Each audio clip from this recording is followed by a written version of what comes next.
Hello guys, most welcome. हम कर रहे हैं फाइनेंशियल मैनेजमेंट और इसके अंदर हमारा चैप्टर नंबर चल रहा है 5th, कैपिटल स्ट्रक्चर। और इसके अंदर प्लानिंग एंड डिजाइनिंग समझ रहे हैं, हम कर रहे हैं।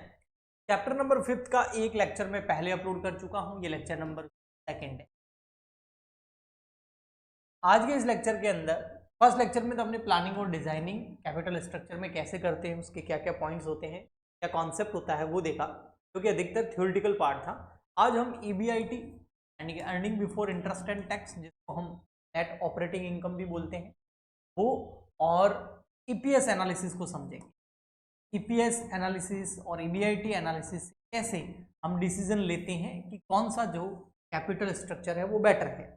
जैसे कैपिटल स्ट्रक्चर 2-3 बना सकते हैं, 4 बना सकते हैं, है ना। एक कैपिटल स्ट्रक्चर हम ऐसा बनाएं, भैया टोटल हमको 10 लाख रुपए की जरूरत है, फॉर एग्जांपल के लिए मैं समझा रहा हूँ, 10 लाख रुपए की जरूरत है, ठीक है। और पूरे के पूरे 10 लाख रुपए जो है हम इक्विटी शेयर कैपिटल करके ले लिए, फंड रेज कर लिया। कैसे?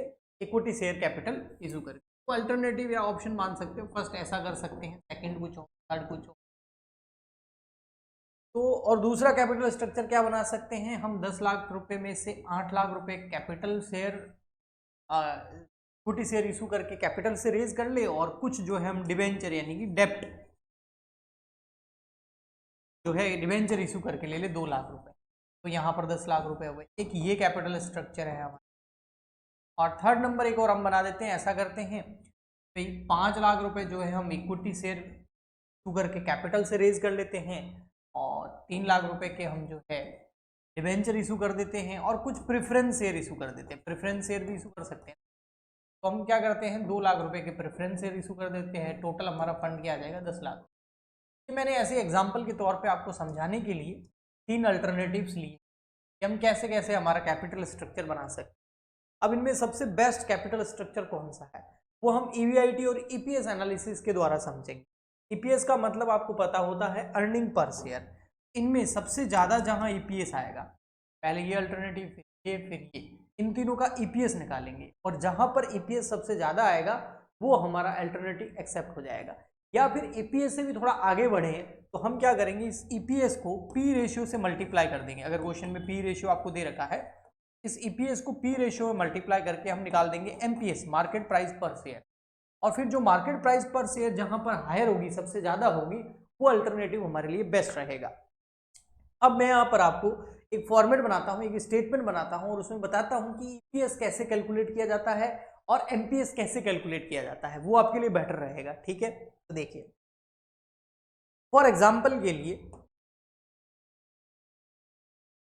अब अच्छे से समझना ये वाला स्टेटमेंट, क्योंकि ये स्टेटमेंट बहुत काम का है ना, आगे वाले चैप्टर में भी काम आएगा। नेक्स्ट चैप्टर स्टार्ट करेंगे ना, उसमें भी काम आएगा। तो हम यहाँ पर कैलकुलेट करते हैं ईपीएस। सबसे पहले हमको क्वेश्चन में दे रखा होता है ईबीआईटी। अब ये ईबीआईटी होता क्या है, ईबीआईटी का मतलब होता है earning before interest and tax. क्या मतलब होता है, earning before interest and tax, यानी कि ऐसा प्रॉफिट जिसमें से इंटरेस्ट और टैक्स अभी तक लेस नहीं हुआ है, अब लेस होगा। फॉर एग्जाम्पल के लिए मैं अमाउंट लेता हूँ ऐसे मन से ही, ताकि आपको समझ में आ जाए। तो हमारा जो प्रॉफिट है वो है फॉर एग्जाम्पल 2 लाख रुपए, earning before interest and tax, यानी कि जो ऐसा प्रॉफिट जिसमें इंटरेस्ट और टैक्स लेस करना बाकी है वो 2 लाख रुपए का है, ठीक।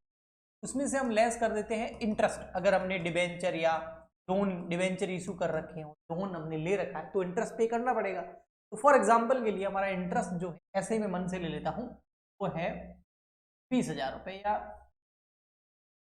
30,000 रुपए का। तो आपका पीछे यहाँ बच गया 1,70,000। ये 1,70,000 क्या है, ये था ईबीआईटी। ईबीआईटी में से क्या लेस कर दिया हमने, आई, आई मतलब इंटरेस्ट। क्या बच गया, ईबीटी। ईबीटी मतलब अर्निंग बिफोर टैक्स। क्या बच गया, ईबीटी बच गया, अर्निंग बिफोर टैक्स।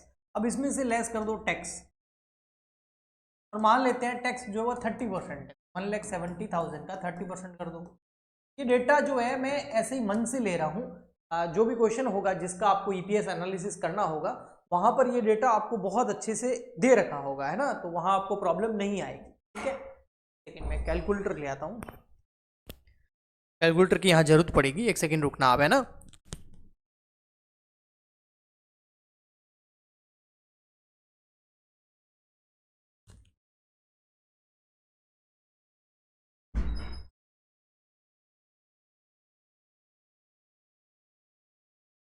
तो यहाँ पर जो है टैक्स कितना हो जाएगा 1,70,000 का 30%। कैलकुलेटर केवल इसके ही लिए नहीं, आगे भी कैलकुलेशन में काम आएगा, इसलिए मैं हो गया 51,000 का टैक्स हो गया। 1,70,000 का कितना 30% टैक्स, तो हो गया 51,000। कंपनीज पे लगभग 30, 35, 40% टैक्स लगता ही है, इनकम टैक्स, है ना। अब देखो क्या बच गया यहाँ पर, ये क्या था EBIT, आई चला गया यानी कि इंटरेस्ट, अब टी भी चला गया यानी कि टैक्स भी लेस कर दिया आपने। तो पीछे क्या बच गया 1,70,000 माइनस 51,000, टैक्स भी बच गया, टैक्स भी लेस कर दिया, तो बच गया 1,19,000। ये क्या है, EBIT में से इंटरेस्ट गया तो EBT बच गया, अब टी भी चला गया, मतलब टैक्स भी लेस कर दिया, हो गया EB लिखेंगे नहीं, तो हम बोलेंगे EAT, अर्निंग आफ्टर टैक्स, या EAIT भी बोल सकते हैं, earning after interest and tax, या EAT भी बोल सकते हैं, और जिसको NI भी बोलते हैं, नेट इनकम भी बोलते हैं। ओके, अब इसमें से हम सबसे पहले लेस करेंगे, अगर आपने प्रेफरेंस शेयर इशू कर रखे हैं और प्रेफरेंस शेयर को डिविडेंड देना है, सबसे पहले हम इसमें से प्रेफरेंस शेयर पर जो डिविडेंड होता है ना, वो फिक्स रेट से होता है, हम अकाउंट्स में पढ़ते ही है ना। प्रेफरेंस शेयर पर हम डिविडेंड जो है वो लेस करेंगे। फॉर एग्जाम्पल के लिए मैं मान लेता हूं कि जो डिविडेंड है वो 19,000 रुपए का है, जो प्रेफरेंस शेयर होल्डर को देना है। तो अब हमने प्रेफरेंस शेयर को डिविडेंड दे दिया, इंटरेस्ट भी लेस कर दिया, तो अब जो बच गए 1,00,000 रुपए, ये किसके लिए है, ये है earning available for equity share holder, earning available और equity share holder. Equity share holder को मैं शॉर्ट में लिख देता हूं ESH। ESH मतलब E मतलब इक्विटी, S मतलब शेयर, H मतलब होल्डर। इक्विटी शेयर होल्डर के लिए इतनी अर्निंग बच गई।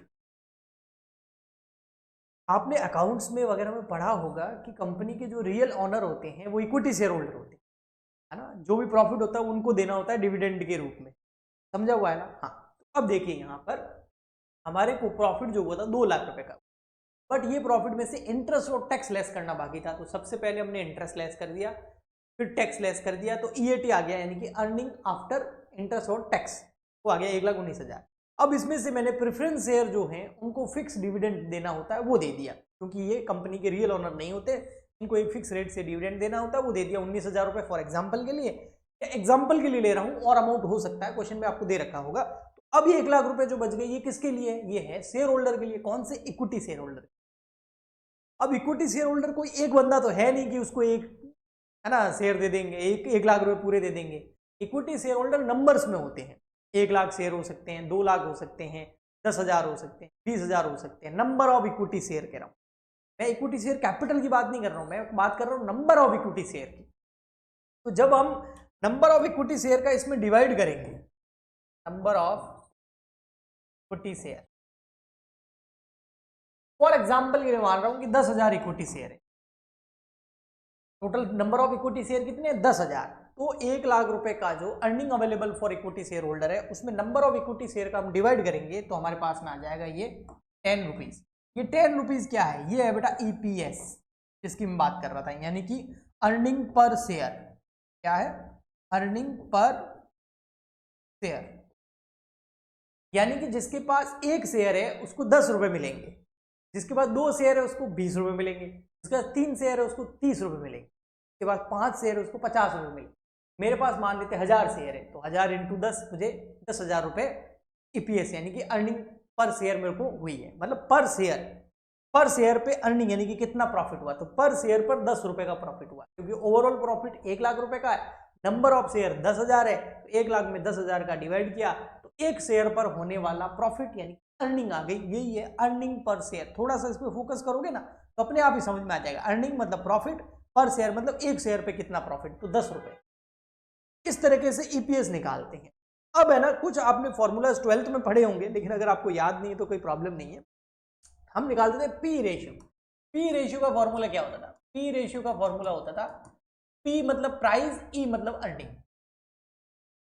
P मतलब प्राइस, E मतलब अर्निंग, तो price upon earning, price upon earning. अब प्राइस को हम क्या बोलते हैं, MPS। कौन सी प्राइस, MPS, ये P बीच वाला, MPS मतलब मार्केट प्राइस, और E मतलब अर्निंग, अर्निंग मतलब EPS। MPS अपॉन EPS करते तो क्या था, P रेशियो।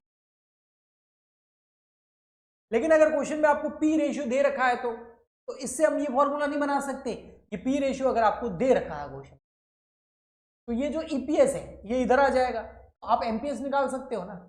अगर आपको क्वेश्चन में पी रेशियो दे रखा है ना, और ईपीएस भी दे रखा है, फॉर एग्जांपल के लिए यहां पर हमने ईपीएस निकाला, देखो कितना 10 रुपए, ईपीएस हमारा आ गया 10 रुपए, एमपीएस हमको पता नहीं है, वो निकालना है, और पी रेशियो आपको क्वेश्चन में फॉर एग्जांपल के लिए दे रखा है 5 रुपए पी रेशियो।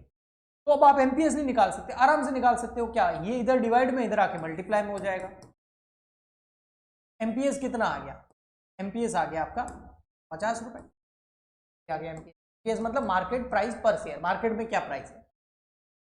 तो इसका मतलब एमपीएस का ये फॉर्मूला हो सकता है क्या, ये क्या किया हमने, पी रेशियो लिया, ओके, मल्टीप्लाई बाय ईपीएस, तो क्या आ जाएगा एमपीएस, है ना। तो यहां पर देखो, अब हमारे पास ईपीएस तो आ ही गया है, अब ईपीएस को अगर मुझे क्या चाहिए, एमपीएस चाहिए, उसके बेसिस पर डिसीजन लेना है, तो कैसे लूंगा, इस ईपीएस को मल्टीप्लाई कर दो पी रेशियो, एमपीएस आ जाएगा, और एमपीएस जिस अल्टरनेटिव में सबसे ज्यादा होगा वो हमारा बेस्ट अल्टरनेटिव होगा, उस ऑप्शन को, उस कैपिटल स्ट्रक्चर को हम चूज कर लेंगे। तो ये स्टेटमेंट आपको याद होना चाहिए, अगर ये स्टेटमेंट याद है ना तो बहुत आसानी से आप कर पाएंगे, अदरवाइज थोड़ी आपको प्रॉब्लम होगी। ओके, ठीक है, आया समझ में। चलिए मैं आपको ये ना कुछ क्वेश्चंस कराता हूं,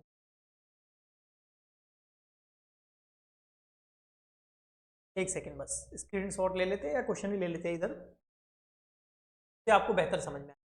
ये रहा क्वेश्चन,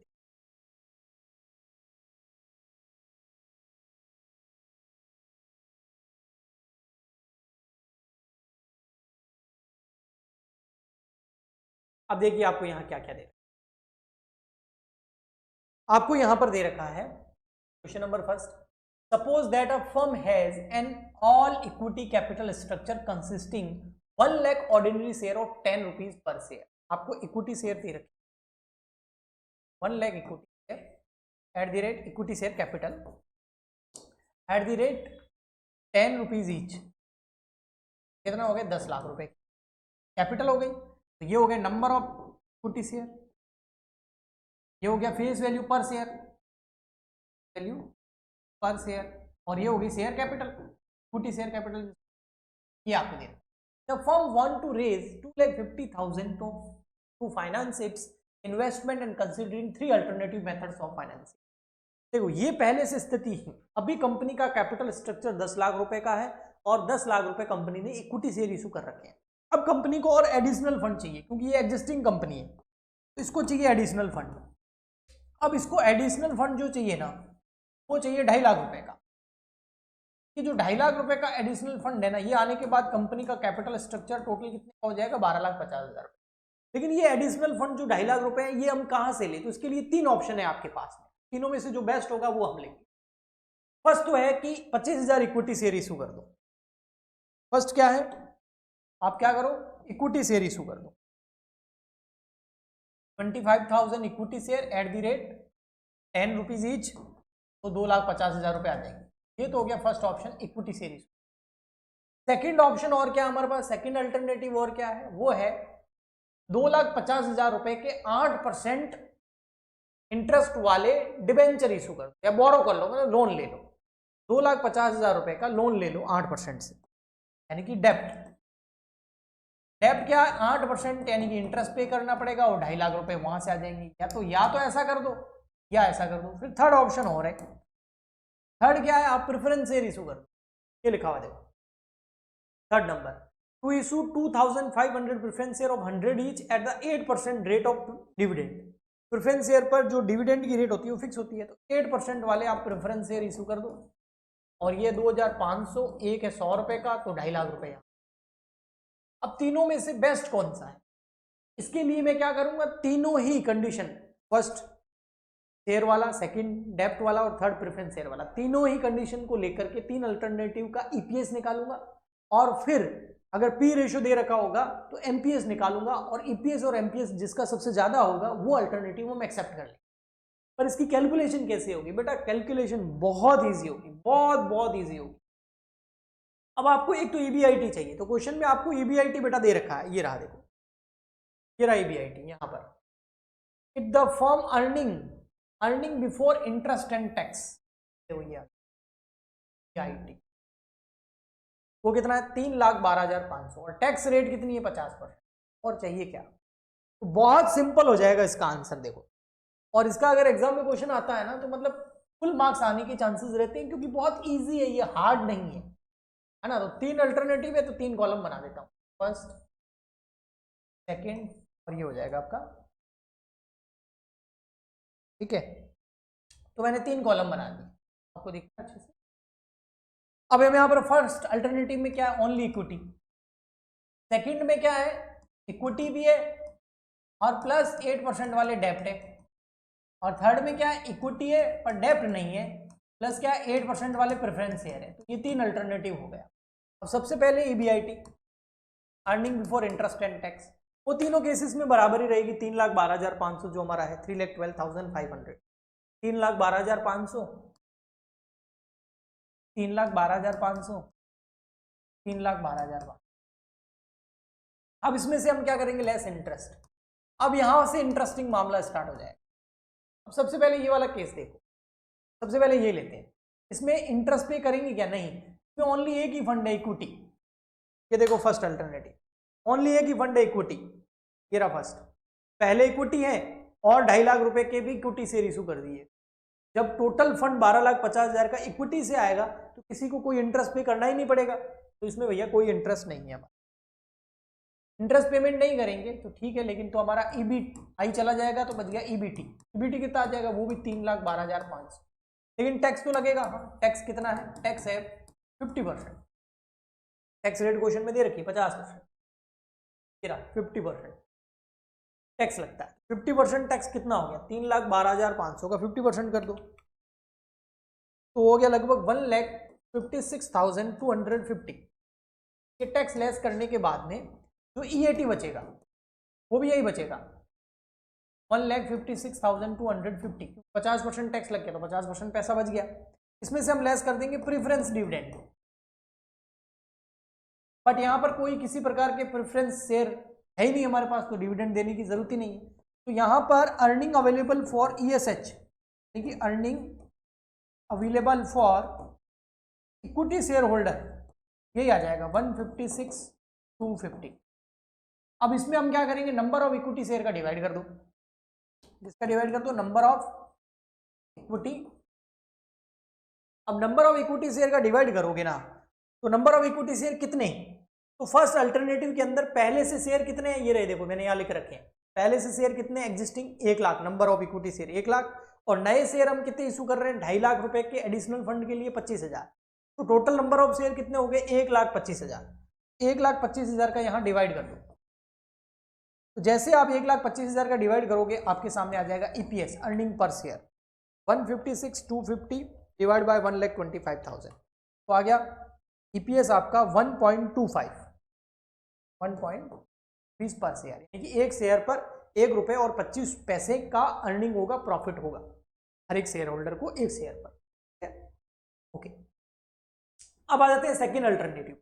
यहां पर देखो वही 3,12,500 है, लेकिन इसमें क्या है, हम डेप्ट लिया है।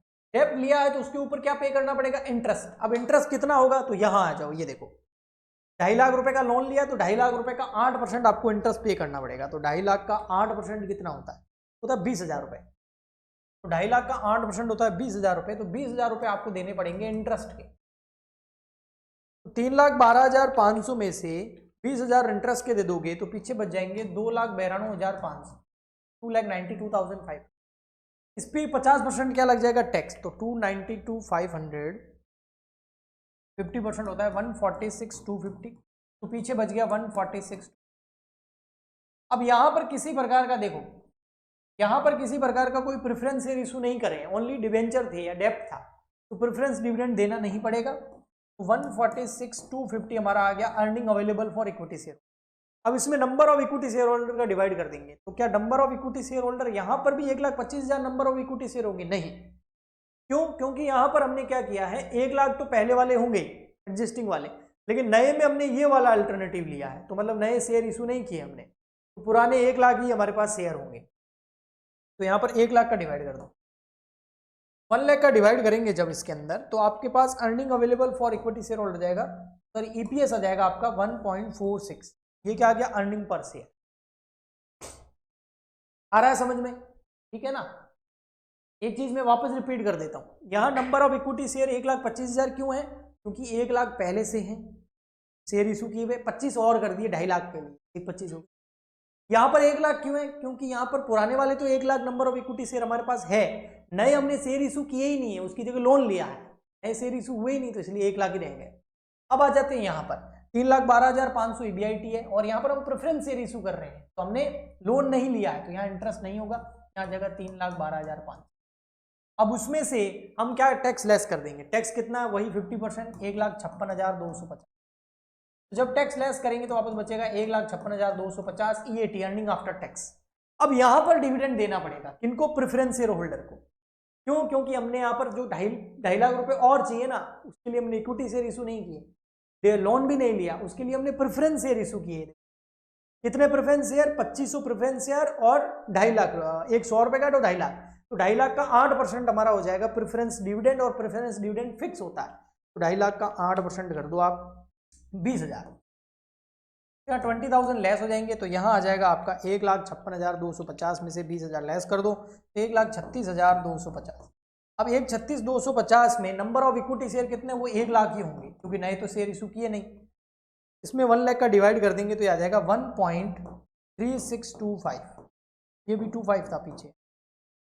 अब यहां पर देखो ईपीएस सबसे ज्यादा कहां आ रहा है? बस जहां सबसे ज्यादा ईपीएस आ रहा है, सबसे ज्यादा जहां ईपीएस आ रहा है वो हम ऑफर क्या कर लेंगे? एक्सेप्ट कर लेंगे। तो सबसे ज्यादा ईपीएस कहां आ रहा है? सेकंड वाले में, इक्विटी प्लस डेप्ट, ये वाला बढ़िया रहेगा, ये अल्टरनेटिव एक्सेप्ट कर लेंगे। ये कैपिटल स्ट्रक्चर हमारा बेस्ट रहेगा। कौन सा? जिसमें 10 लाख रुपए के पहले से कैपिटल है, इक्विटी शेयर कैपिटल, और नए हम लोन ले रहे हैं 2.5 लाख रुपए का, ये बेस्ट रहेगा। क्योंकि लोन लेने के बाद में भी अर्निंग पर शेयर ज्यादा क्यों हो रही है? क्योंकि टैक्स का बेनिफिट मिल जाता है यहाँ पर, है ना। यहाँ देखो टैक्स किस पे लग रहा है? 3,12,500 पे, यहाँ भी 3,12,500 पे लग रहा है, यहाँ टैक्स 2,92,500 पे ही लग रहा है। टैक्स का अमाउंट देखो यहाँ कम हो गया, जिसकी वजह से हमको फायदा ज्यादा, टैक्स सेविंग हो गई यहाँ, ठीक है। ओके जी। अब क्वेश्चन में अगर आपको पी रेशियो दे रखा होता ना, तो मैं क्या करता, इसको पी रेशियो से मल्टीप्लाई कर देता। Find out the effect of earning per share under the 3 financing alternative. तो ईपीएस के हिसाब से देखें तो ये वाला अल्टरनेटिव क्या है? बेस्ट है। कौन सा वाला? सेकंड वाला। अगर मैं इनको 3 अल्टरनेटिव दूं ना, वैसे लिखा हुआ भी, ये फर्स्ट, ये सेकंड और ये थर्ड, तो हमारा सेकंड वाला बेस्ट अल्टरनेटिव। अगर क्वेश्चन में पी रेशियो दे रखा होता तो हम एमपीएस भी निकाल लेते, मार्केट प्राइस पर शेयर भी निकाल लेते। अब इस क्वेश्चन में दिया हुआ तो नहीं है, लेकिन मैं आपको समझाने के लिए यहाँ पर ले लेता हूँ अमाउंट। मान लेते हैं पी रेशियो दे रखा है 20, तो इन तीनों को 20 से मल्टीप्लाई कर दो, क्योंकि पी रेशियो का फॉर्मूला मैंने अभी आपको बताया था। पी रेशियो का फॉर्मूला होता है ईपीएस, पी रेशियो का फॉर्मूला, पी रेशियो का नहीं, एमपीएस का फॉर्मूला होता है P ratio multiply by EPS, यानी कि ईपीएस और पी रेशियो इन दोनों को मल्टीप्लाई कर दो। पी रेशियो आपको क्वेश्चन में गिवन है, तो एमपीएस आ जाएगा। अब मल्टीप्लाई करो, 1.25 को मल्टीप्लाई कर दो 20 से, तो यह आया 25। 1.4625 को मल्टीप्लाई करो 20 से, तो यह आया 29.25, यानी कि मार्केट में अभी ये प्राइस चल रही है। 1.3625 को मल्टीप्लाई करो 20 से, 27.25। अब यहाँ पर देखो कौन सा है, ये वही है ना। ईपीएस के हिसाब से भी ये अल्टरनेटिव है और एमपीएस के हिसाब से भी ये अल्टरनेटिव बेस्ट है। तो आपका जो है एमपीएस भी हायर जहां है और ईपीएस भी जहां हायर है, वो अल्टरनेटिव बेस्ट है। उस कैपिटल स्ट्रक्चर को हम क्या कर लेंगे? ये होता है एमपीएस, ईपीएस या ईबीआईटी और ईपीएस एनालिसिस।